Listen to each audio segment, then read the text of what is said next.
Programang ito ay rated SPG. Striktong patnubay at gabay ng magulang ang kailangan. Maaaring may masiselang tema, lengguwahe, karahasan, sexual, horror o droga na hindi angkop sa mga bata. Mga kapamilya, narito ang mga dapat nating abangan sa FPG's Batang Quiapo. Tuluyan ng malalaman ni Camille ang kalokohang ginagawa ni David. Matapos ngang tawagan ni Camille si David upang ipaalam ang kaguluhang nangyari sa kanilang bahay, ay nangako nga itong si David na kaagad siyang uuwi para kausapin ang kanyang tatay Rigor. Kaya naman umaasa si Camille na uuwi nga itong si David. Ngunit sa kasamaang palad ay hindi naman siya pinayagan ni Ramon dahil may inutos ito tungkol sa kanilang kliyente, kung saan si David umano mismo ang kailangan humarap dito.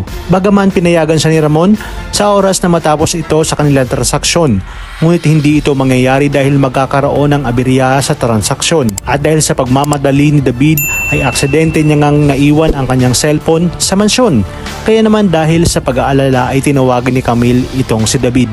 Ngunit walang sumasagot dahil ring lang ito ng ring hanggang sa mapadaan nga si Ramon sa kwarto ni David at narinig niyang may tumatawag. Dito ay nakita niya ang cellphone ni David na tumatawag ang isang Camille. Agad niya itong sinagot para sabihin sana na naiwan ng kanyang anak ang cellphone nito, hanggang sa naitanong nga ni Camille kay Ramon kung nasaan umano si David dahil lang ako itong uuwi ng San Dimas. Agad na nagtaka si Ramon at tinanong kung sinong David. Sinabi ni Camille na siya ang asawa ni David. Mawalang galang na umano dahil baka siya nga ang boss ni David. Bigla nga natahimik si Ramon at naalala niya ang huling pangalang binanggit ni Severino, kung kaya't tinanong nito si Camille kung ang tinutukoy ba nito ay si Tanggol. Agad na sinabi ni Camille na papaano umano na naging si Tanggol si David, pinalayas na umano ito ng kanyang tito Rigor.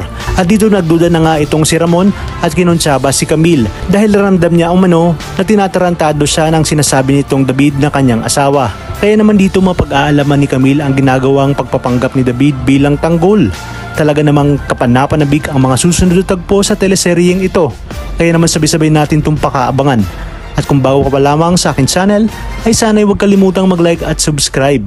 Pindutin ang notification bell para updated kayo palagi. Maraming salamat sa inyong panonood at hanggang sa muli, kapamilya.